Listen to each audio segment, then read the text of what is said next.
Mr. DC, how you doing today, sir? I'm great, sir. How are you? How about yourself, Mr. Good, Ellis? good, You good. Want to thank you for getting together. We're starting to put together a video series of interviewing and talking with stylists and barbers. Which camera am I looking at? You got such an elaborate setup. I'm looking at which camera? This camera or this camera? It don't really matter. We're calling this series Chopping It Up. And one of the things we're just going to be doing is just discussing. For me, it's about getting more of the insight for young barbers and even people who've been out there for a while about the business side of the beauty industry. Give us a little bit of history about where you started from and, just the school process. I know it's always been is a fun process for you to talk about and, how things got going there. Well, I started cutting hair when I was about 13 years old because my mom cut my hair. God rest her soul. She used to jack my hair up. She's a beautiful mother, but a horrible barber. And her dad was a barber, so she felt like she got a barber's license by osmosis, but it didn't. So I literally took the clippers around 12, 13, just like a lot of us. And I'm sure you, with your background and family, like you pick up a pair of clippers and like, I could do this. First time I cut my own hair, it was a horrible mistake. I mean, I still remember my friends saying my head was green. I don't think my head was actually green. I think it was just I needed a tan, and I had dandruff, something like that. But at the end of the day, it was horrible. But I, of course, kept doing it, and then eventually some of my friends would let me do it. And then when I knew I was kind of getting better, is when my friends' fathers would let me cut their hair. And these are older guys, and luckily some of these like Creole guys, with different textures of hair than mine. So I was kind of introduced to that kind of early. So was that teacher kind of instrumental in kind of a structural standpoint of you, setting How up the classroom? candid can I be on here? Can I be candid on here? For sure. Oh, he was an asshole. He was a real jerk. The teacher was. Yeah, he was. But what it was is they got tired of us being late and sneaking. Okay. So I think he was more on the organization. He was an organizer. Okay. So it made sense to him to say, all right, if I put them in this class, right, at least I know where they are. And what's going on. They're not hiding in this bathroom or the locker room. Okay. At least, so he had some type of control of where we were. So, gotcha. It structurally, I don't know if he actually knew what he was doing for us. Right. But, of course, you got to thank him because, again, now we're looking at booking appointments. Right.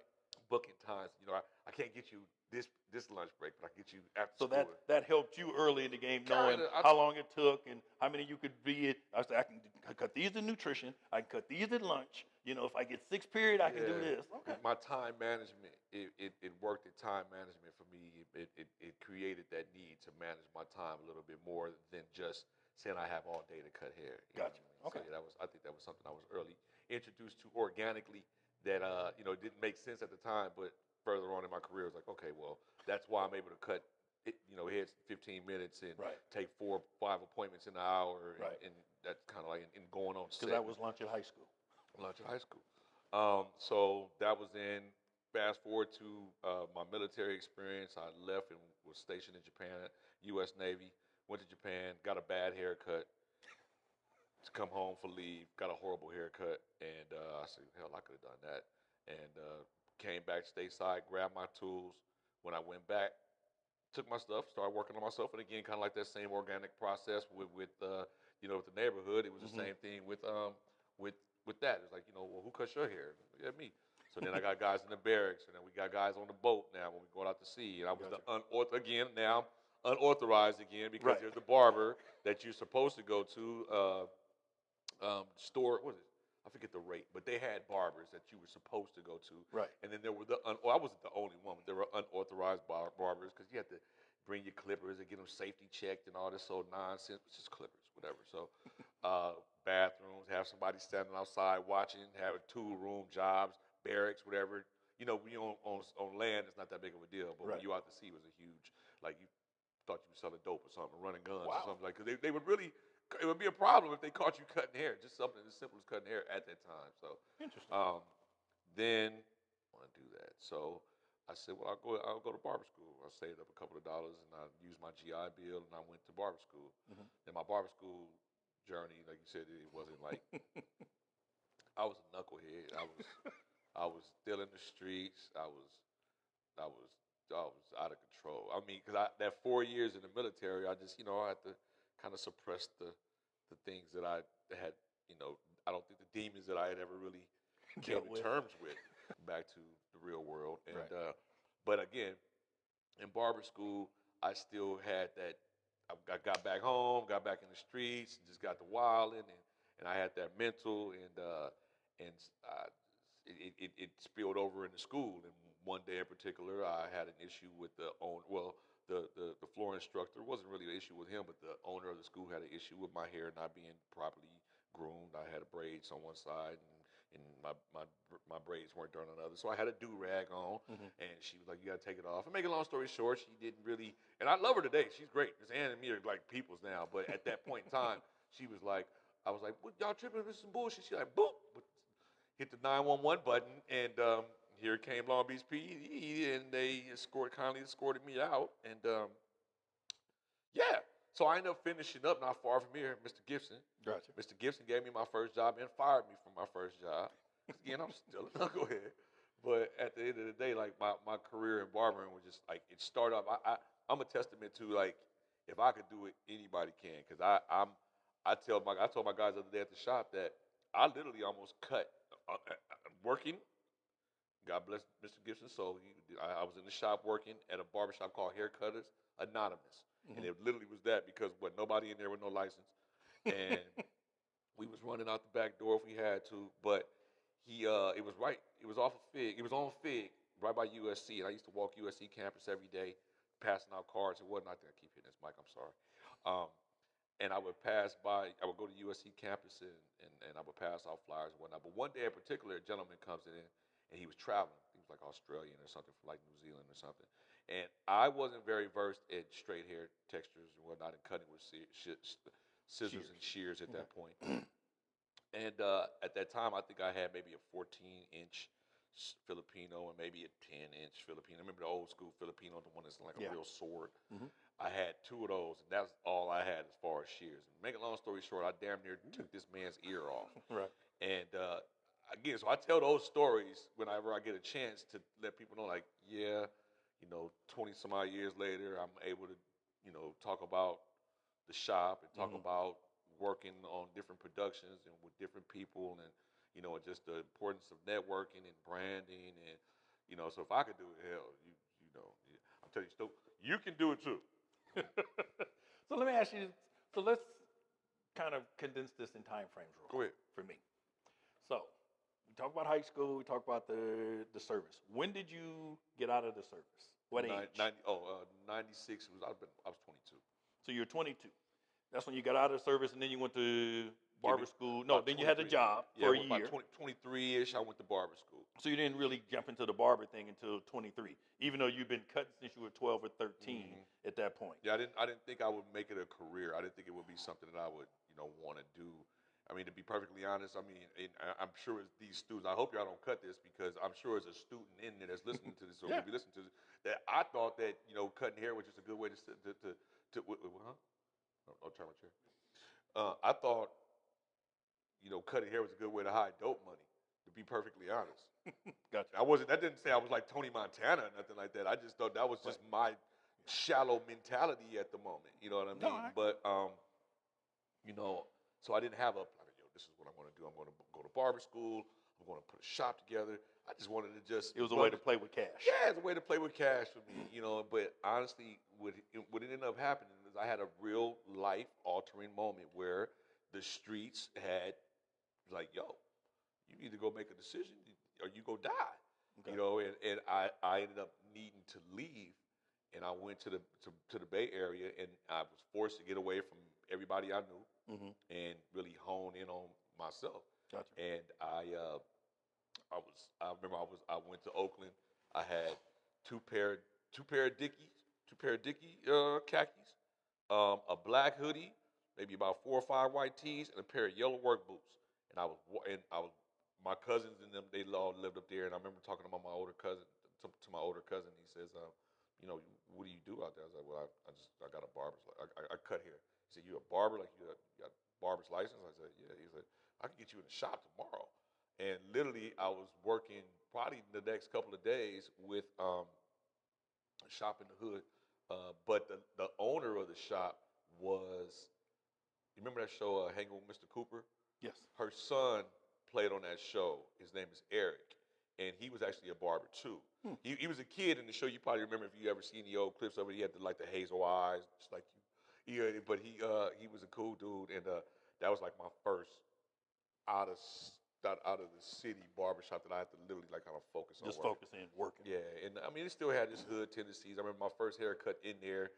OPD came and snatched the dude out of my chair because they was actually looking for him. When he ran in there, I should have known something. Because he ran in there sweating and shit. And I was like, he's like, can you me up real quick? And he sat down. I threw him. I'm happy. He said it was my first haircut. I'd been there maybe a week and I hadn't had a cut because I'm a new guy. Right. And he's like, yeah, he sits down and next thing I know, OPD walks in and they walk to the back and they walk back. Get your ass out. Come on.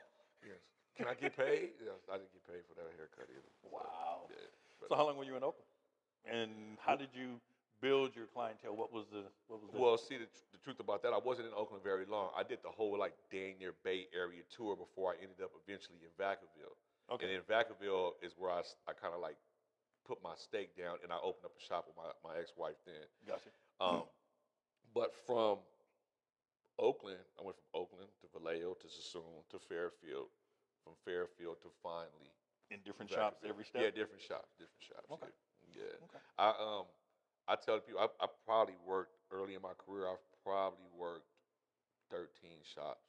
Wow. Even when I was out here, because I was I didn't structure to me, but I'm glad I did that. I'm actually glad because I was able to see different people ways of doing business and then not just the good points, the bad points, and see what I wanted to do, what I didn't want to do. So I'm not embarrassed to say I did that, but I mean it was a lot, It might have been even more than that, though, more or less. Gotcha. When you look back on it, when did you become the barber that you knew you should have been? How many years did that take? I'm still working on that. Well, I mean from a cutting standpoint. Oh, as far as like skill wise? Well, skill wise and understanding this is what I love to do. That's a good question. I don't know age wise. It was just like it seemed like maybe my 30s. Okay. Maybe my early. So you'd been at it for a while. Yeah, because I mean, like I say, if you go at the timetable, you got 22.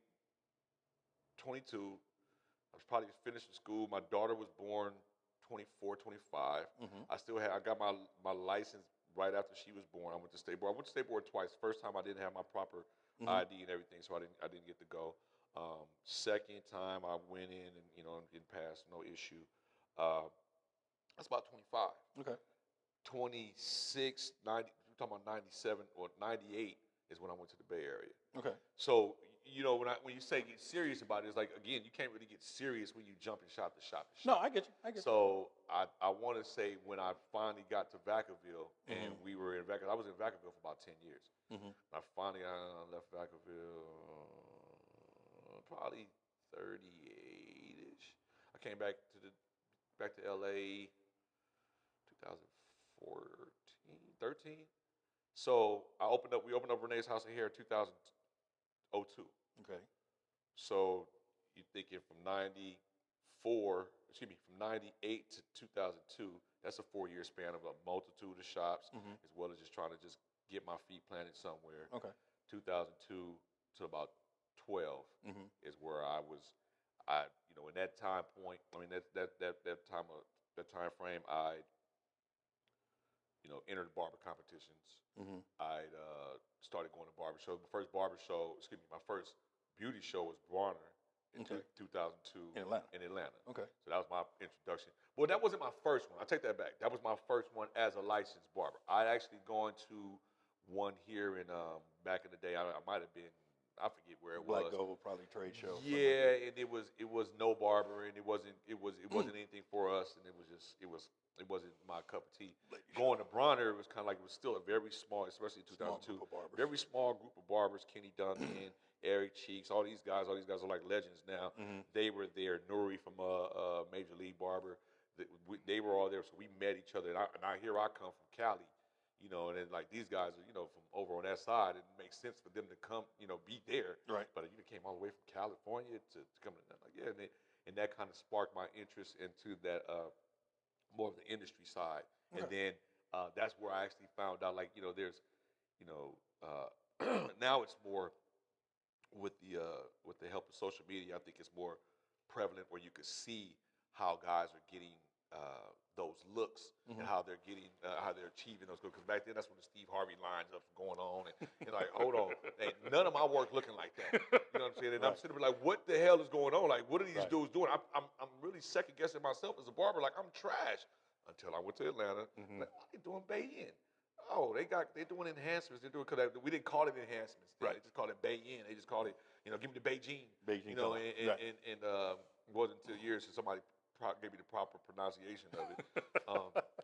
But yeah, so that was around 2002. Fast forward to around 2000. Look at my tattoo. 2006. I ended up meeting Curtis Smith at a barber show in Oakland.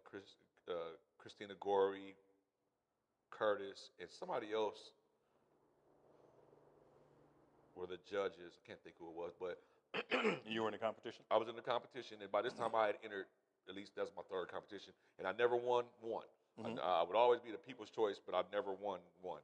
And at this time, I won't say I got frustrated. I guess I did. I became slightly frustrated with the whole, I still get frustrated with it because there is no standardized system on barber competitions. Like, it's just like a lot of popularity. It's an art. So, it's never going to be. What I mean is it's not a standardized way of looking at the quality versus skill level versus. So you're right. It's like trying to put a Basquiat next to a Mozart. It's like which picture do you like? Yeah, what do you like? It's a subject to interpretation. So it's kind of amazing. So at that point in time, I says I was cool on doing that, but I still wanted my career to grow.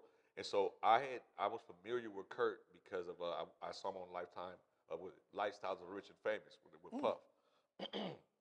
So I was familiar with who he was, and so I asked him at that point. I said, well, I've done a couple of these. I'm not having that much luck with them, but I still want my career to grow. What kind of suggestions? You got any suggestions? And he says, come to New York. And I thought he was joking. He was like, yeah, come to New York. He said, you can come to New York and come help me. I was like, all right, bet. So I didn't hesitate. I made my reservations pretty quick. I probably within that week of talking to him, I probably was there within the next at latest 2 months. Wow. And I stayed maybe 3 or 4 days. But in that 3 or 4 days, it put me on my first photo shoot for Sean John. I met Puff. I met a couple different people, and then it was just I was like, okay, yeah, this is it. What would you say from a clientele standpoint? What percentage of your clientele, and you always have to have a certain skill set. I'm not saying you're going to get clients if you can't cut. Right. But some cats out there that can really go, and they ain't got no clients. Yeah. And it's attitude, personality, work ethic, those kind of things. What do you throw the percentages at for, what it takes to be successful percentage-wise from cutting skills and work ethic skills and, understanding how to treat a client? I believe that's like a sliding scale. And the reason I say it's a sliding scale, and I kind of refer back to something I heard LeBron say years ago. When he started out in the NBA, his percentage was 90% athleticism on the court, and maybe 10% business. Right. You know what I'm saying? But as his career, as he gets older, it shifts. Right. So I think for myself, starting out, I think you have to really, really go hard on your skill set. Gotcha. I think you have to really, really I think you have to, and when I say skill set, learn your tools, learn the implements of you, learn the combs, learn the brushes, learn, because people just think clippers. You need to learn every bit of what makes with. So I think difference in a motor and why you're gonna use it, why it takes longer. I mean, I don't necessarily. The good thing about where we are now is the machines are mostly all rotary now. Gotcha. Especially if they're all cordless, and that's where most of the younger guys are going anyway. Of course, so we don't really have that issue so much about what like we used to. Yeah, we used to. Gotcha. You had to know a master, corded, couldn't get through thick hair as a detachable. You know what I mean? So I don't have those issues so much no more. But I still think it's very important to know what your tools are capable of. I think you need to know what a Fat Master blade. I think you need to know what a traditional. I think you need to know what a fade blade is. You need to know what those blades. You need to know what those blades are capable of doing, so that you don't overwork. You know, you don't overwork yourself. You don't waste a client's time. It's always a 50-50 when it comes to skills and personality, I believe. But then you have to break that down incrementally as well. Yeah. So where I'm at now, my skill level or my knowledge of the Clippers is kind of like, for me, it's like it's back of the hand. Yeah, it's like a back of the hand type thing. So now I shift my focus on how I develop better business and learn. I don't do it. I'm still, you know, learning different things. I try to surround myself around people that are in, like yourself, that have done things and are doing things that you know, that makes sense and improve longevity. So it's like it's a sliding scale. It's a sliding scale. So it just never changes. You know what I mean? So if you use that school of thought, when did you realize that, you know, you got into this business and, you know, everybody thinks they work for themselves? When did you realize that you work for your clients and you don't work for yourself? Yeah, you know. Yeah, you definitely. And how that shifted your attitude. Well, it's funny from where you were at. It's funny because, like, I'm now that, cause I feel like I'm old now. I'm getting old, and then, you know, with this other avenue of where I work. So in the shop, I'm like the granddad. I'm like the stern dude. Like, listen, you book an appointment with us, I'm gonna need you to keep that appointment. However, you know, I mean, I'm that guy. You know what I mean? Okay. On punctuality, please respect the barber's time. That's the guy I'm in. Right. Because when I'm out there and these people pay me whatever they pay me to, I don't care. Right. You're paying me because I'm here. I'll sit here as long as you want.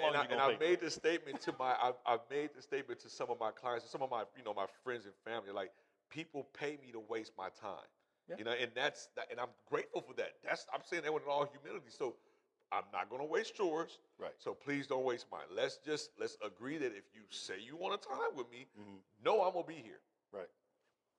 Can I depend on you to be here? Right. You know, and so I try to show my barbers that, you know, you can't necessarily talk like me about it. Yeah. You know what I mean? Because again, I'm the granddaddy. I'm you know, and I diffuse situations all the time. But the way I might diffuse a situation may not be the way they can diffuse a situation, or even if they could diffuse a situation. Gotcha. Okay. So, yeah. Okay. So when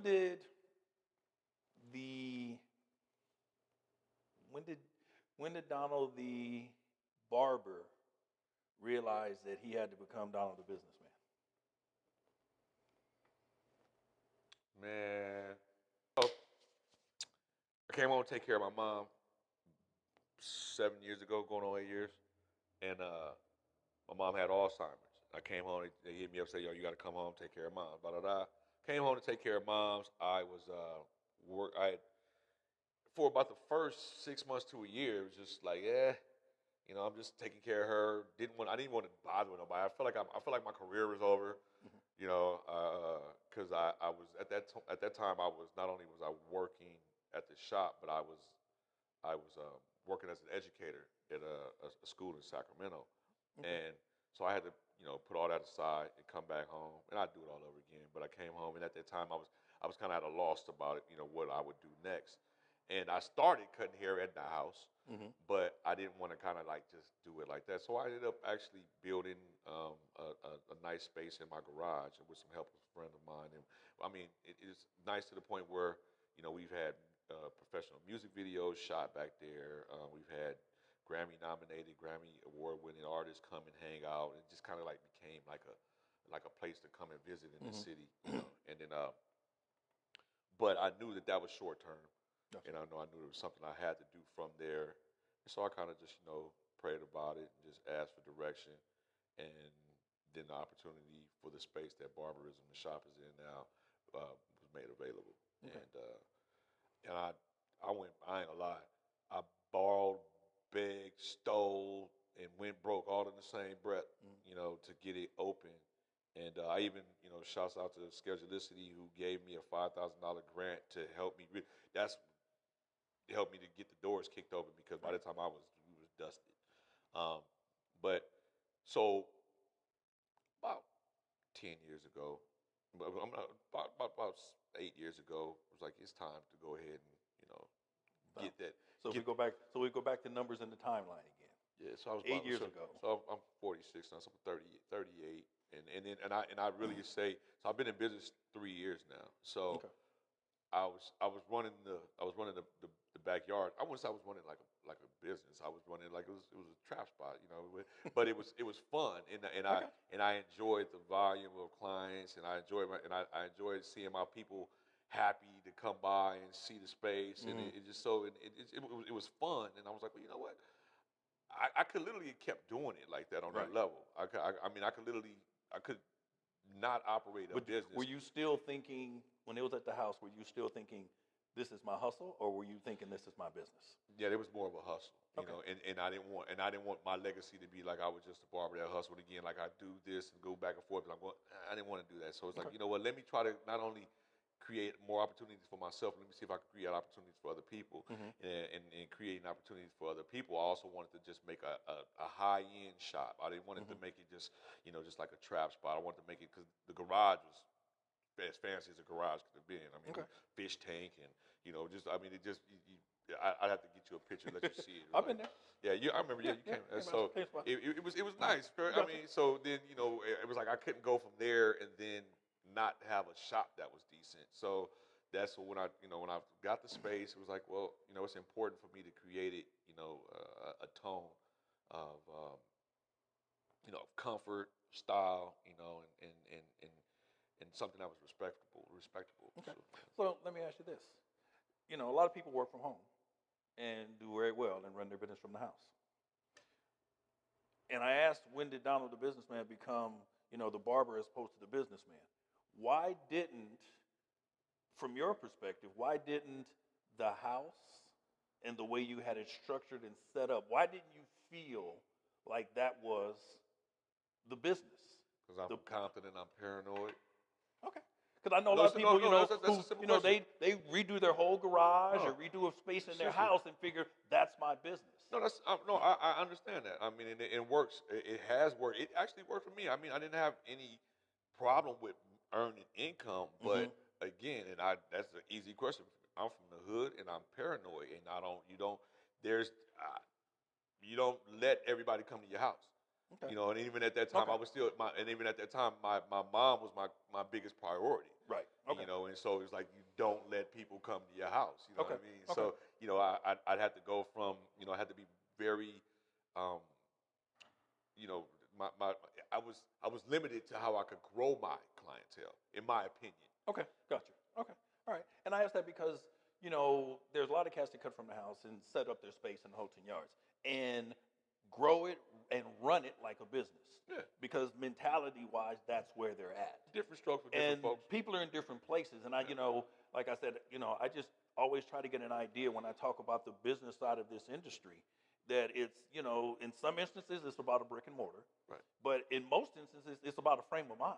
Yeah, it's definitely, it has to do with both. I mean, I didn't just say I needed a barber shop. I literally, again, it came down to I could do this solely on my own. Right. Or I could do something that I think that my mother would be proud of, I could be proud of. Okay. My mother was real big in the city. Gotcha. Just Okay. as far as how much she loved the city, and she always tried to do more. She's on the part of the beautification committee and stuff like that. So that was just kind of like my mind frame was that I could literally do this here, and I won't say be selfish, because for me it felt selfish. Okay. But for another gentleman or a lady, hell, I mean, especially if you're a father or mother, and it helps you to, be at home with the kids, and it helps you to, it cuts down on overhead. I mean, I get it. I understand it completely. But I was born and raised in my home. I had stigmas of doing other things when I was young, and I didn't want that the traffic to disturb my neighbors. One, Okay. I didn't want my neighbors to feel that I was doing something I didn't have any business doing. Okay. So I felt the responsible thing for myself was to establish a brick and mortar. And then, I mean, if I could have cut down on half the space I have, I would. Gotcha. You know what I mean? But that just gives me more room to grow. Okay. But yeah, that's just my case. But people that can work at home and are comfortable with it, shoot, hats off. No, yeah, and that's why I asked, because I know, business is a frame of mind. And one of the things that we try to, talk about, especially when I talk about the business side of the industry, is that business is a frame of mind. It's not necessarily a brick and mortar. It's not this. It's not that. It's how you view it. Do you feel like you're taking care of business, giving back, doing the things that you need to do, that your business, are you working with the vision you have for your business? So you just said something that was interesting. And so so I would, when I was working out in the garage, and I don't think I might not even had it set up yet, but what I would do is I would get involved in the community. Yeah. I would go out and I would do haircuts at like different events and whatnot. And the question was always, where's your shop? Where do you work? Mm-hmm. And then here comes, okay, I work from home. Right. Do you have any cars? Well, I didn't have cars. And so that's that. And I think it was more of a how I viewed myself. Gotcha. As to what I felt I should have been representing. Mm-hmm. Okay. As opposed to when they asked me those questions, like, yeah, let me figure this out. Gotcha. Yeah. You think the younger generation feels that same weight that guys like me and you feel when it comes to that? Nah, it's I'm gonna keep it a buck. The younger generation, they no offense to them, but a lot of times they got it fucked up. Why? Just keep it a buck. Because Instagram, Snapchat, YouTube has people. I've met barbers that are excellent. I mean, artists behind an Instagram page, behind a Snapchat video, behind a YouTube video. And personally, you meet these guys and they have zero personality. They have zero people skills. Right. Yeah. And it's like I equated to, unfortunately, I hope I'm not saying this to offend anybody, but I equated to being homeschooled all your life, and then and trying to get into a socialized environment and realizing your social skills are at a void. Right. And I feel like the social media has definitely created a clearer understanding between, because it helps me. I don't, in my barbershop, like you remember our old school barber posters. You don't see those anymore. Right. What do I need it for? Right. Yeah. Go Google your haircut. Right. Google your haircut. Google your haircut. You're not going to go look at the wall and be like, give me number 7. Give me number 12. I don't know. Right. Google the haircut, and, Right. and you're going to have options. Oh, and so it's like certain Most things of the time they come with you. As soon as they sit in the chair, can I get mine like this? you don't even look like that. Okay, but I get it. Texture, everything, right? Everything. However, so I think the younger generation, it's not all of them either, but I think the younger generation has a disconnect to the people. Uh-huh. And if they could just do that, they could just reconnect with the people and how they deal with people. Because you came to the grand opening. You remember when the gentleman said that, and I'm not gonna put him on blast. But the gentleman said that he takes 3 hours to do a haircut because he wants it to get Instagram ready. Good luck. I don't know. Nobody's gonna sit 3 hours. Right. I don't know who I want to look at for 3 hours. And it's just, but it's just a different. But he has a Huge following. a huge following. I mean, views on views on views. Right. So it's frame of mind. What's important to you? Right. That is true. Yeah. Is it more important for you to work on a daily and go? Because when we were coming up, it wasn't too many endorsement deals. These dudes they going for endorsement deals. They doing for sponsorships. Like even when I came along, like I rocked with using Andis Clipper Company's tools for years before they threw me a check. Mm-hmm. You know what I'm saying? This was literally like, but you can't expect somebody to do that now. There is no loyalty to a brand. Loyalty, and I can understand that too. But back coming up, how we came up, you had to do things a little bit differently. And now the social is a great tool, but at the same time, I think it could be a hindrance to a lot of us if we're not used, not balanced properly. Sure. All right. Well, we'll close with this. What would because you've had an interesting and long and interesting career. And I kept asking you about the time frames because I wanted to get to this point. What would how old are you now? 46. Whoa. What would the 46-year-old Don say to the 25-year-old Don? Because the 25-year-old Don is already cutting. He's in the spot. He's putting in work, but he wilding. What would the 46 tell the 25-year-old? Because I know you talk to a lot of young kids now and give them the same advice. So I'm just wondering what that advice is. And I asked you because you can take it personal. Damn. What would the 46-year-old say to the 25-year-old? He say a lot. You say a whole lot. I mean, it can, in the reason why I say a lot, because it would be different categories. It's like, all right. Well, Just about the business being. Thank you. Just about the business of being a barber. Nothing else. Just about the business of being a barber. This skill set that you got at 25 and the skill set that you got now and where you're at with the shop and the things you've gone through with the companies, what does the young professional focus on you? Focus on yourself. Focus on, don't worry about what everybody else is doing. Focus on building. I mean, if that means, because I'll take it back to when I was trying to get ready to take my state board test. Mm-hmm. I remember I would lock myself in a room, I would smoke me a joint, and I'd sit my ass in the room, and I would have my state board stuff, and I would be doing this, and I would isolate myself in the world. And I say smoke a joint because I want people to realize that, I mean, again, we're the same type of people. Right. You know what I mean? I would dial in. Right. That's how I was able to do it. Mm-hmm. Now, when you're in the shop, if you're a young person and you're worried about his clients, her clients, you're not dialing into your own thing. Gotcha. You're going to take away from your skills. Now, that doesn't mean that you can't ask a person like, yo, what are you doing? I appreciate that. You know, that, what do you, but then that again comes from a frame of mind. Right. You have to be willing to accept that person may not be willing to share with you. And then you have to be willing to research it on yours. So it goes back to your own focus. Right. Focus on you. Focus on building you. And then incrementalize it. You know, do it this. I want to look at this at this point. This year I want to focus on straight hair. Mm-hmm. This year I want to focus on, you know, my edge ups. You know, And then I would have told myself, because then I feel like I tried to bite too much at one time. Mm-hmm. You know, you try to, you know, it's like they say, how you eat an elephant. One piece at a time. Okay, so if you trying to just consume that whole elephant, like, right. I'm finna run down this hill and fuck all these cows. No, I'm gonna walk down. Walk your ass down there. No, right. No. So you literally, I think, focusing on what you want to become, the vision, knowing who you want to become is very important. But that doesn't come overnight. So you have to focus on you. You have to dig deep and just keep focusing on yourself. Okay. Focus on your family, but everything. But focus when it comes to the career. You got to focus on you, because if you're not doing, you got the hands, you got the eyes. It's you.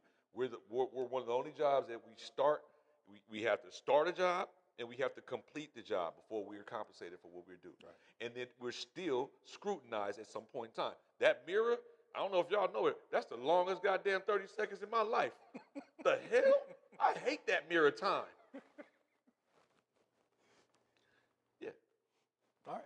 That's all I want to get it. I mean, like I said, for me, I think my goal is to get these young kids to understand that the earlier they can focus on where they are now and possibly where they want to be, because the journey's got its own path. Literally, if you start off, if you say, okay, you're 20 something, and you look and you say you plan on doing this for a good while, you know, people live up into their 70s. You will not be doing what you're doing in your 70s, what you were doing in your 20s. So that means you need to dig deep into that 50 year and work backwards and say, okay, at 60, I plan on stepping into retirement. But at 50, I plan on doing this right here to prepare me for retirement. It's a simple format, but it takes thought. It takes vision. And more importantly, I think I've been really tapping into this. It takes imagination, you know. And I think that's something that we don't do. We say vision and we use vision, and some people get conflicted with vision. Yeah. You don't have a vision. If you can imagine yourself in a better position, you can. That's your vision. And so, yeah, I think if you could just break it down and focus on yourself, I think you'll do a lot better for yourself as opposed to worrying about what they're doing on social, worried about what companies are paying what other barbers for what tools and what tools aren't, this tool isn't stronger than this tool. Just focus on you. Yeah.